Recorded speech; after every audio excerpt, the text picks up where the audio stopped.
சர்க்காரியா ஆணையத்தின் அறிக்கை வெளிவந்த பிறகும் நாடாளுமன்றத்தில் பல சட்டங்களின் வழியாகவும் அரசியலமைப்பு சட்ட திருத்தங்கள் வழியாகவும் ஒன்றிய அரசு கிட்ட பல அதிகாரங்கள் தொடர்ந்து குவிக்கப்பட்டு வருது.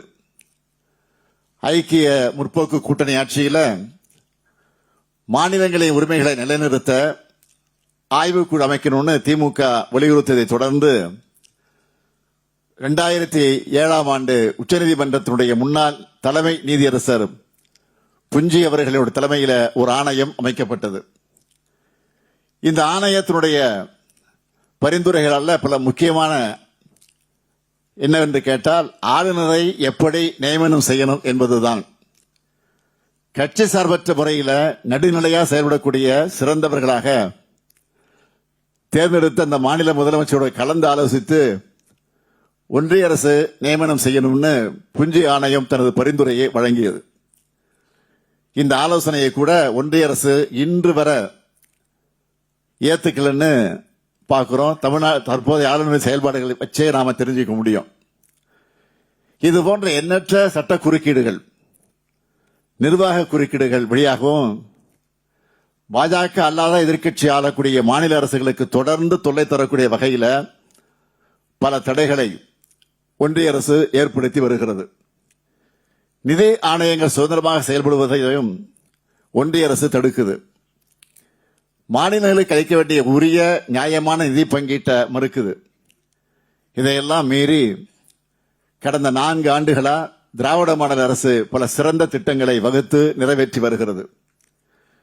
நிதி பற்றாக்குறை காலத்தில் கூட சிறந்த முறையில் நிதி மேலாண்மை செஞ்சு 2024-25ஆம் ஆண்டுல 11.19 விழுக்காடு எனும் இரட்டை இலக்க வளர்ச்சியை 14 ஆண்டுகளுக்கு பிறகு நாம் அடைந்திருக்கிறோம்.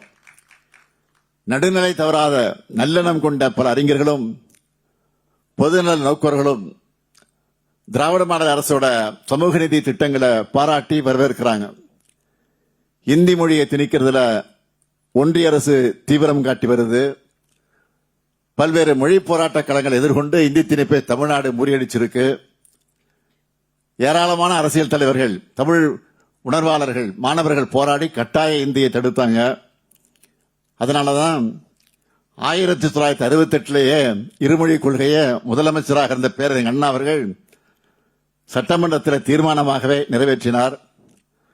தமிழ்நாட்டிலிருந்து எழுப்பப்படக்கூடிய இந்திய ஆதிக்க எதிர்ப்பு மாநில உரிமை முழக்கத்தை இப்போ இந்தியாவோட பல மாநிலங்களில் ஏற்றுக்கொள்ளக்கூடிய நிலைக்கு வந்திருக்கிறாங்க. கர்நாடகா, மேற்கு வங்க மாநிலங்கள்ல இருமொழி கொள்கையை ஆதரிச்சு குரல் எழுப்புறாங்க. 2025 மகாராஷ்டிரா மாநிலத்தில் உத்தவ் தாக்கரே, ராஜ் தாக்கரே இணைஞ்சு இந்திய எதிர்ப்பு பேரணியை நடத்தினதும் பாஜக ஏக்நாத் ஷிண்டே கூட்டணி ஆட்சியோட பாஜக முதலமைச்சர் பட்னாவிஸ் அவர்கள் மராட்டிய மாநிலத்தில் இந்தி கட்டாயம் கிடையாதுன்னு அறிவித்தார். இது இந்தியாவிலே இன்றைக்கு பார்க்கிறோம்.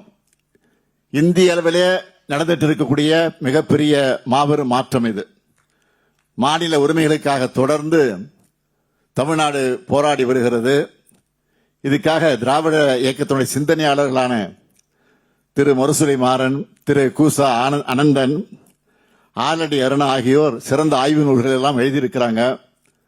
திராவிட முன்னேற்ற கழகமும் மக்கள் மன்றத்திலும் சட்டமன்றத்திலும் மாநில உரிமைகளை வென்றெடுக்க எல்லா விதமான ஆக்கப்பூர்வமான ஜனநாயக நடவடிக்கைகளை தொடர்ந்து எடுத்து வருது. எனவே மாநிலங்கள் சுயாட்சி பெற தமிழ்நாடு அரசு ஏற்று நடத்தக்கூடிய முதல் தேசிய அளவிலான கருத்தரங்கில உரையாற்ற இருக்கக்கூடிய உச்சநீதிமன்றத்தினுடைய முன்னாள் நீதியரசர்களும் சட்ட வல்லுநர்களும் பேராசிரியர்களும் ஒன்றிய மாநில உறவுகள் மேம்பட தங்களுடைய சீரிய கருத்துக்களை வழங்க வேண்டும் என்று நான் கேட்டுக்கொள்கிறேன். இங்கே எனக்கு முன்னால் நம்முடைய முன்னாள் நீதியரசர் மாண்புமிகு சிலமேஸ்வரர் அவர்கள் சிறப்பாக உரையாற்றி இருக்கிறார்கள். தற்போதுள்ள நீதித்துறை நடைமுறைகள், அரசு துறையினுடைய நடைமுறைகளில் தன்னுடைய அனுபவத்திலிருந்து கருத்துக்களை எல்லாம் அவர் பகிர்ந்திருக்கிறார். அவருடைய உரை அனைவருக்கும் புதிய கோணத்திலான ஒரு சிந்தனையை நிச்சயமாக தூண்டியிருக்கும். அதுபோல இந்த எல்லோருடைய உரையும் அமையும் என்று நான் நம்புகிறேன். மாநிலத்தில் சுயாட்சி, மத்தியிலே கூட்டாட்சி என்ற கொள்கை திட்டம்தான் இந்தியாவினுடைய பன்முகத்தன்மையும் இந்தியாவுடைய ஒருமைப்பாட்டையும் மேலும் வலிமைப்படுத்தக்கூடும். அதுக்கு நம்முடைய உயர்நிலை குழு சிறந்த முறையில் பணியாற்றி வருது. அதற்கு உதாரணம் இந்த குழுவினுடைய தலைவர் நீதியரசர் மாண்புமிகு குரியன் அவர்கள் பேசும்போது ஒரே வரியில சிறப்பாக சொன்னார். பலரும் சொல்லும் தேசம் முதன்மை என்பதை விட தேசத்தை உருவாக்கிய அரசியலமைப்பு சட்டமே முதன்மை என்பதை தெளிவாக சொல்லிவிட்டார். இந்த வரலாற்று சிறப்புமிக்க குழுவில அவருடன் இணைந்து பணியாற்றும் திரு அசோக் வர்தன் ஷெட்டி அவர்களுக்கும் டாக்டர் நாகநாதன் அவர்களுக்கும் என்னுடைய பாராட்டுக்களை நான் தெரிவித்துக் கொள்ள விரும்புகிறேன். இந்த குழு அளிக்கக்கூடிய பரிந்துரைகள் மாநிலங்கள் தன்னுரிமை பெற்று ஒரு புதிய வலிமையான இந்தியா உருவாக வழிவகுக்கும் என நான் உறுதியாக நம்புகிறேன். தன்னிறைவு பெற்ற மாநிலங்களின் முயற்சியால் தான் ஒன்றுபட்ட இந்தியா வலிமை பெறும். பலவீனமான மாநிலங்களால் இந்தியாவை உயர்த்த முடியாது. எனவே இந்திய ஒருமைப்பாட்டில் உண்மையான அக்கறை கொண்ட எல்லாரும் மாநில சுயாட்சி கொள்கைக்கு குரல் கொடுக்க வேண்டும் என்று நான் கேட்டுக்கிறேன்.